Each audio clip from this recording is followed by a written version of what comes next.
the sky over New Lagos, had been the color of a bruise for 3 standard weeks. Admiral Teresa Okonkwo stood at the shattered observation window of what was once the colonial administration spire. Below, the city burned in organized patterns, not random destruction but surgical, precise. The Galactic Empire did not believe in waste. They believed in control. She watched their ships hang in low orbit like black teardrops, each one a lesson in absolute power. The Empire had conquered 12 human colonies in 14 months. Each world fell faster than the last. Governors begged. Generals surrendered. Populations knelt. That was what the Empire expected now. Commander Xylos of the Imperial Expansion Fleet waited in the chamber behind her, surrounded by 4 security officers whose weapons hadn't been holstered since landing. His species, the Vith, valued efficiency above all virtues. Their bodies were tall, gray, featureless faces that human soldiers had learned to read through posture and the subtle shifting of their head crests. Right now, Xylos's crest lay flat against his skull. He was bored. "Admiral Okonkwo," he said, his translator unit flattening his language into something almost respectful, "your government has fallen. Your fleet is scattered. Your colonies burn or kneel. The Empire offers terms." She turned from the window. In her 53 years, Teresa had learned that power was not about weapons. Weapons were tools. Power was the willingness to use them when every instinct begged for mercy. The Empire had never faced an enemy who did not calculate the odds and surrender when the calculation turned sour. They had never faced humans. "Commander," she said, her voice carrying the weight of 3 decades of service, 2 lost children, and a husband buried under the rubble of a city that no longer existed, "you have made a fundamental error." Xylos's crest twitched, curiosity not concern. "Explain." "You believe this is the end of our resistance, the fall of our capital, the destruction of our fleet." She took a step toward him. The security officers raised their weapons. She didn't stop.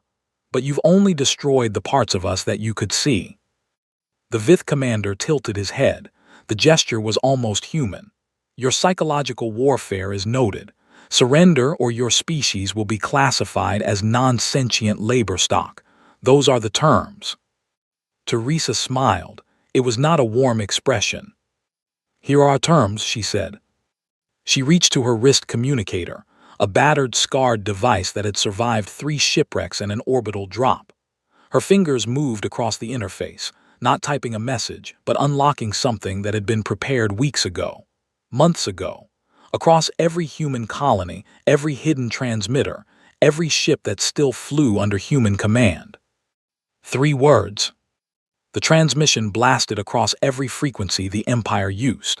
Military channels, civilian bands, the private networks of imperial governors and the emergency frequencies of their warships.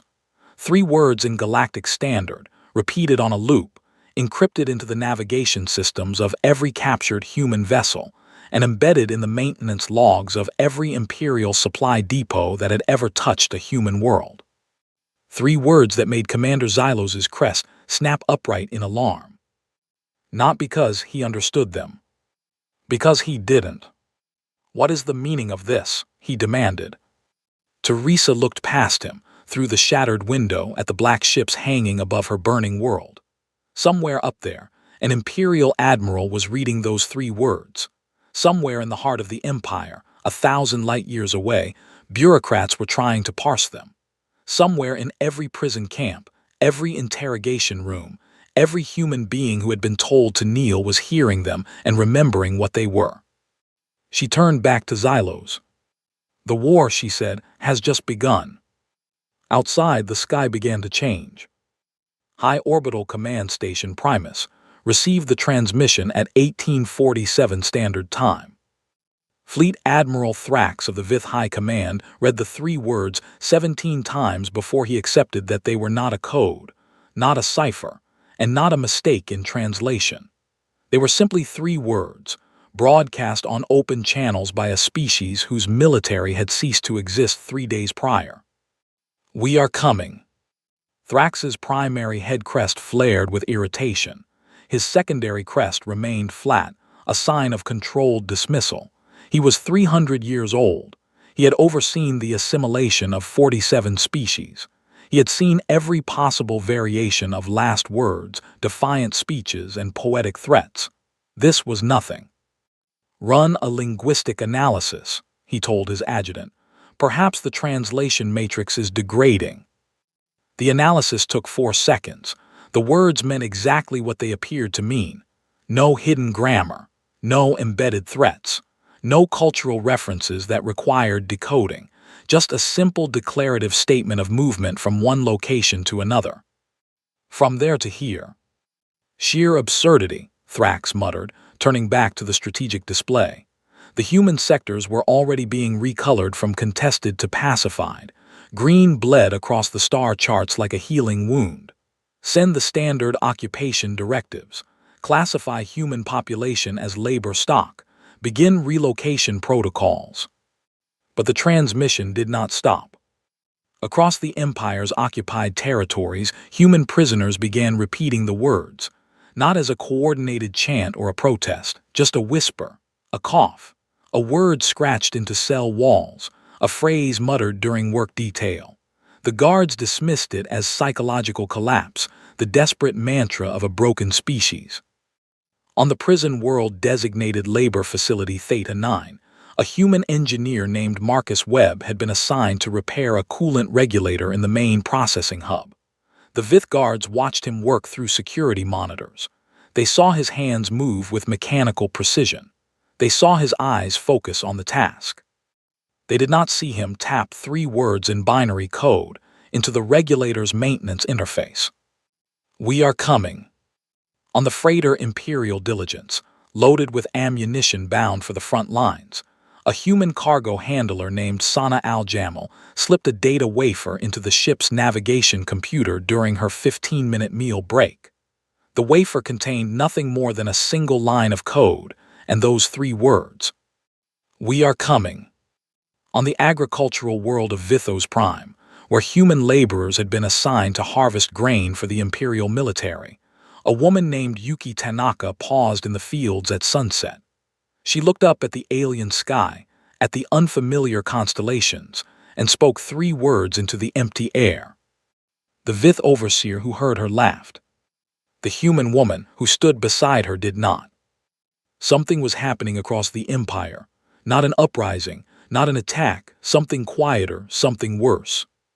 Reports began filtering into Command Station Primus from a dozen sectors, minor anomalies, the kind that usually got buried in daily summaries.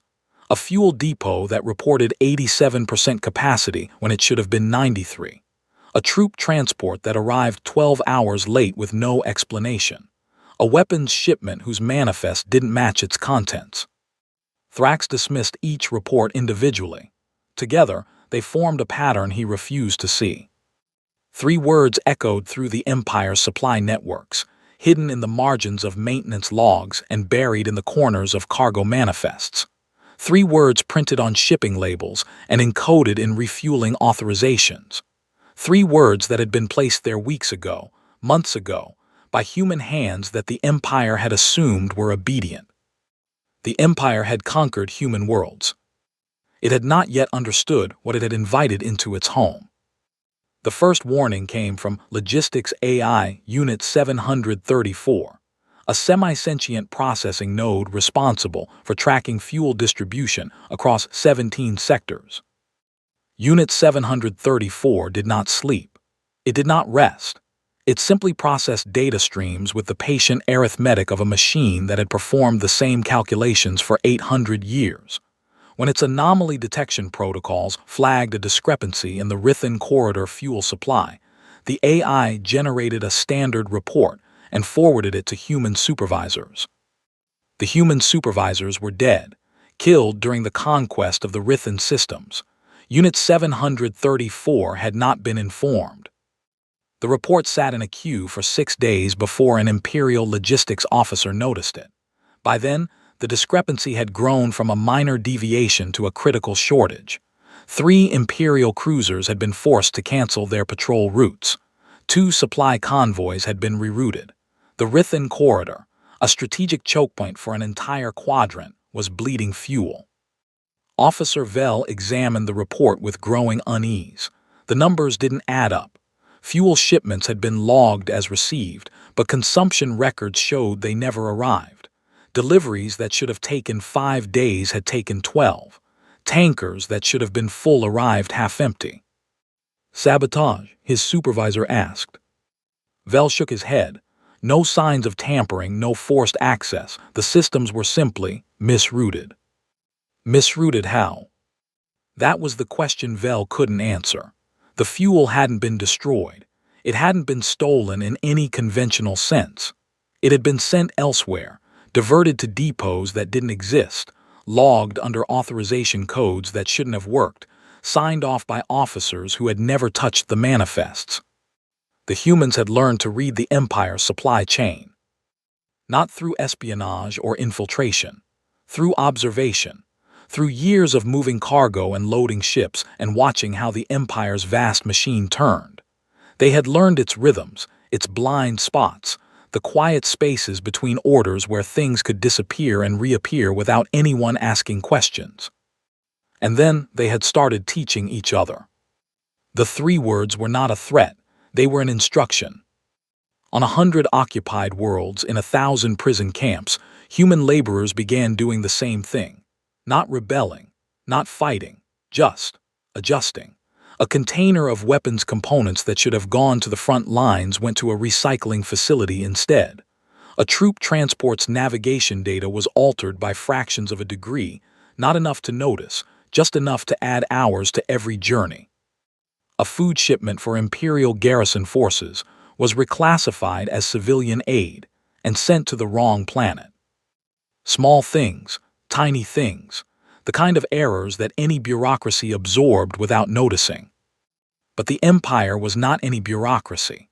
It was a machine built on control, on precision, on the absolute certainty that orders given would be orders obeyed. Its entire military doctrine assumed that the supply lines would flow, that the fuel would arrive, that the weapons would be where they were supposed to be. The humans had found the one weakness that no enemy had ever thought to attack. Not the weapons. Not the soldiers. The math. At Command Station Primus, Fleet Admiral Thrax stared at the strategic display as red warning icons bloomed across 16 sectors simultaneously. His head crests had gone rigid, not with fear, but with the dawning horror of comprehension. The war they had thought they won. It had never even started. The first world to fall was not a human world. It was Talos Roman 4, an imperial mining colony that supplied 40% of the rare metals needed for weapons manufacturing. Talos Roman 4 fell not to invasion, not to bombardment, but to silence. The supply ships stopped coming. The food shipments stopped arriving. The fuel depots ran dry. For 12 days, the colony's overseers sent desperate requests for resupply. For 12 days, the requests vanished into a logistics network that no longer answered. On the 13th day, the miners put down their tools and walked out. Not in rebellion. There was no one to rebel against. Their Vith overseers had abandoned the colony 5 days prior, taking the last functional shuttle and leaving the human labor force behind. The humans hadn't fought. They hadn't threatened. They had simply waited because they knew what the Vith refused to accept. The Empire could not feed its own worlds without human labor. The revelation spread through Imperial space like a crack in ice. A supply depot in the Krellin sector reported that its entire inventory of medical supplies had been misrouted to a storage facility 3,000 light-years away. An ammunition foundry on Vorkath Prime shut down when its raw material deliveries stopped arriving. A fleet repair yard went dark because the maintenance schedules had been rewritten to send every available engineer to a non-existent emergency. The humans hadn't destroyed anything. They had simply made the Empire's own weight crush it.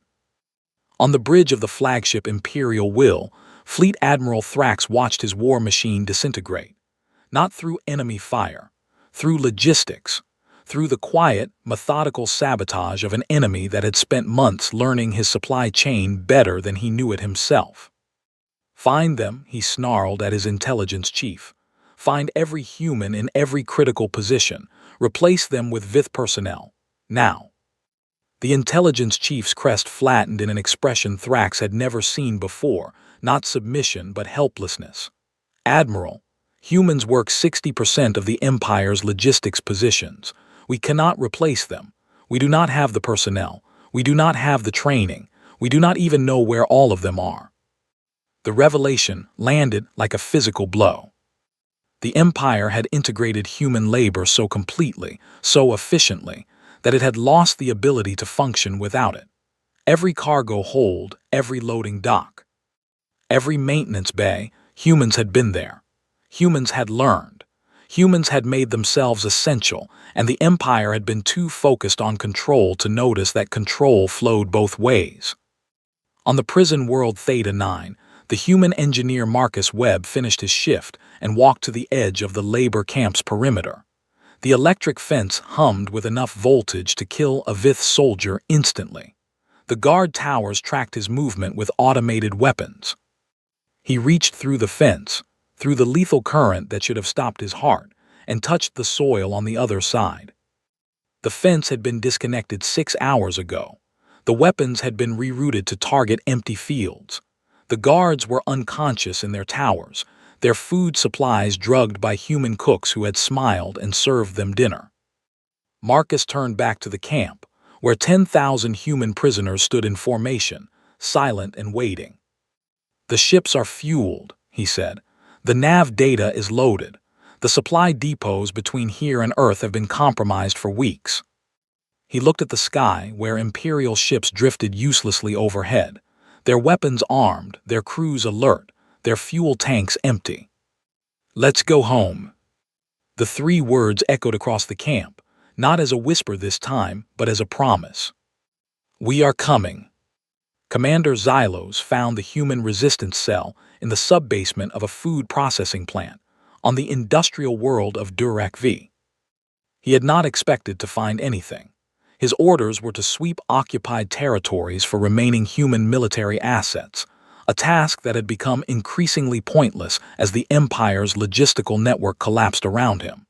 His ship had arrived at Durak V with 40% fuel reserves. His crew had not eaten in 2 days. His weapons systems were operational but useless without ammunition. The human in charge of the resistance cell was a former logistics officer named Mariam Hassan. She sat at a folding table covered in datapads, her hands stained with ink and engine grease, her eyes carrying the exhaustion of someone who had not slept in weeks. Xylos entered with 4 soldiers. Their weapons were drawn, their hands were steady. Mariam did not look up. "You're late," she said. The Vith commander's crest twitched. "I am here to take you into custody." "Are you?" She tapped a datapad. "Your ship's fuel reserves are at 12%. Your crew is 3 days from starvation. Your ammunition stores are empty. You cannot take me anywhere." Xylos' soldiers exchanged glances. He silenced them with a gesture. "You planned this," he said, "not a question." "We planned everything." Mariam finally looked up, and Xylos saw something in her expression that made his secondary crest flatten involuntarily. Not hatred, not triumph, just certainty. "When your fleet arrived at our colonies, we knew we couldn't win a conventional war. Your ships were faster, your weapons were stronger, your numbers were endless. So you surrendered." "We surrendered," she nodded. "And then we went to work.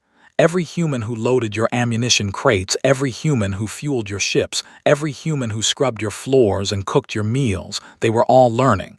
Your schedules, your codes, your weaknesses." Xylos' grip tightened on his weapon.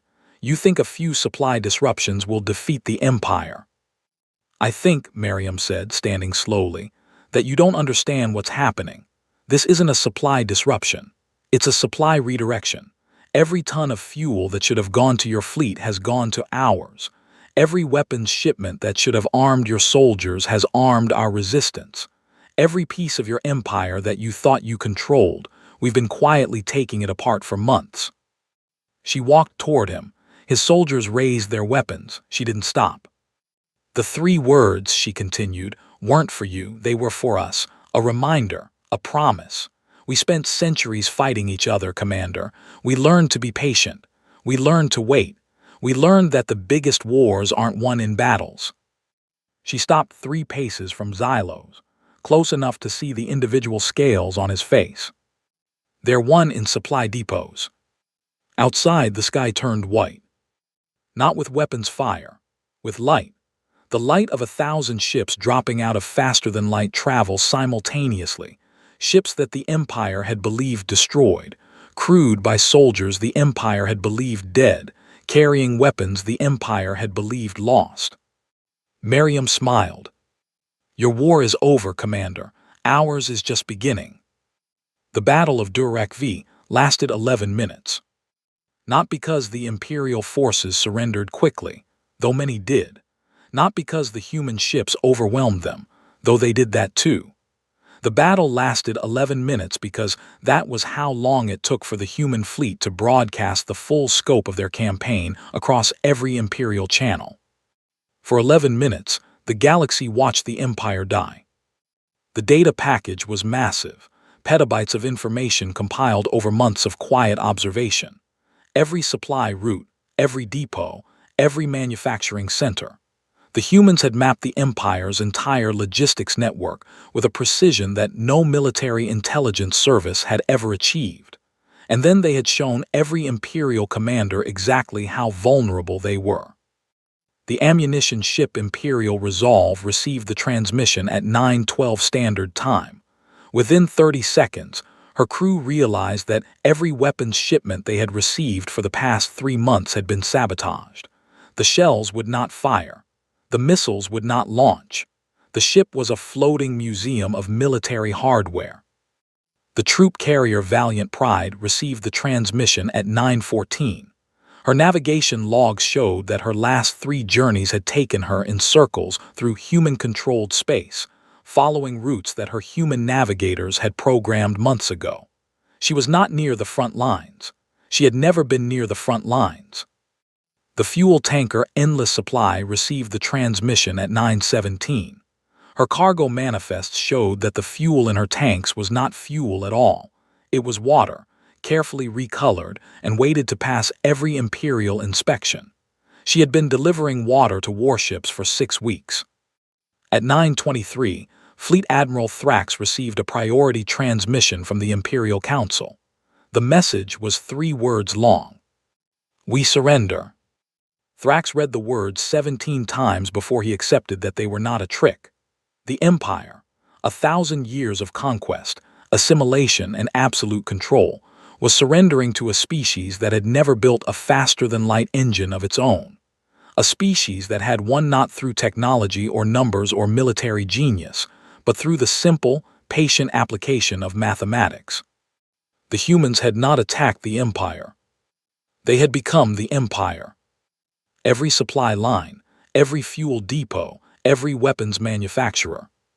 Humans were there, embedded in the machine, learning its rhythms and finding its weaknesses. The Empire had spent 1,000 years building an unstoppable war machine. The humans had spent 14 months learning how to make it stop. On the bridge of the Imperial Will, Thrax stood alone. His crew had abandoned their posts, not in mutiny but in confusion. Their fuel gauges read empty. Their weapons read disabled.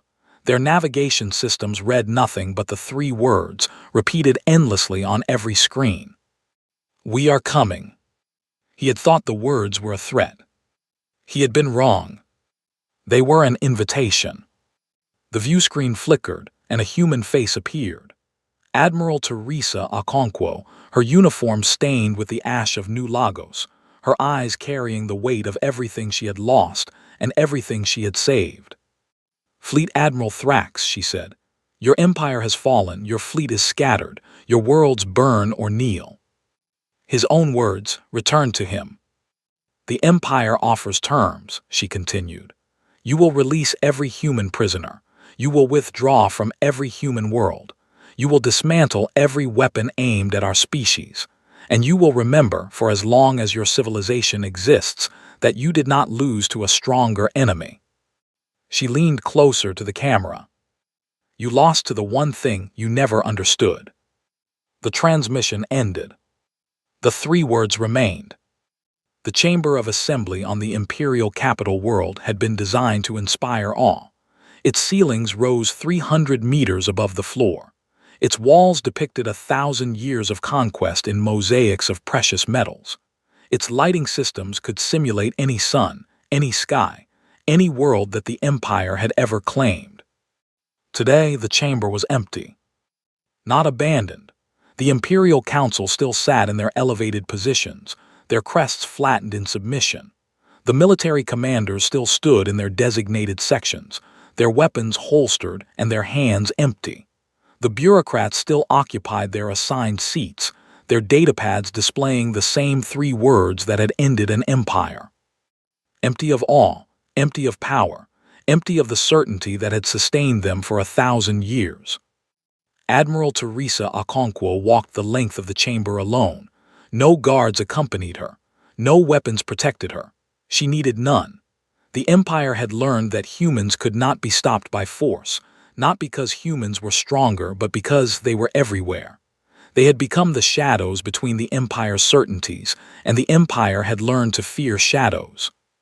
She reached the central podium and turned to face the assembled leaders of a civilization she had dismantled, without firing a single shot. "You have questions," she said. Fleet Admiral Thrax stepped forward. His crests were flat, but his voice carried the weight of someone who had accepted defeat without understanding it. How? One word, it contained everything.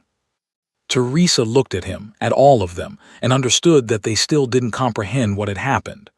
They thought she would explain a strategy, a tactic, a secret weapon. They thought there was an answer that would let them rebuild, adapt, overcome. There was. But it wasn't the answer they expected.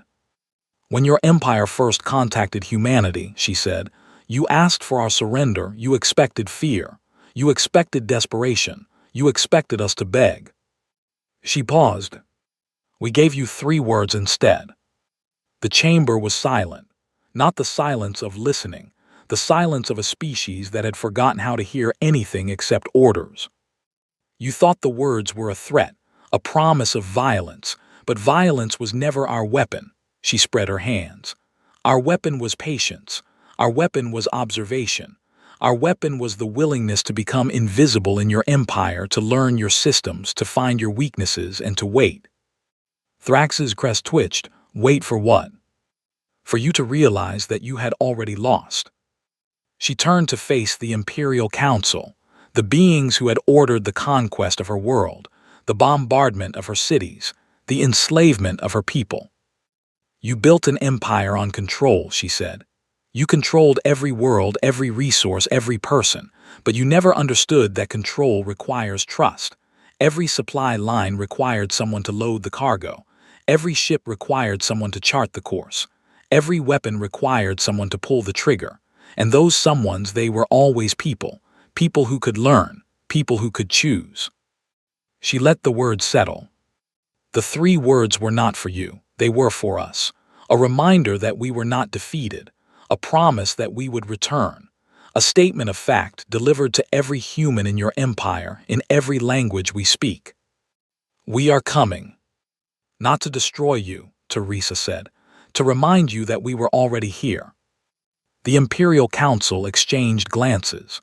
Their translators struggled to convey the nuance, the weight, the finality of what she was saying. But they understood one thing with absolute clarity. The war was over, and humanity had won.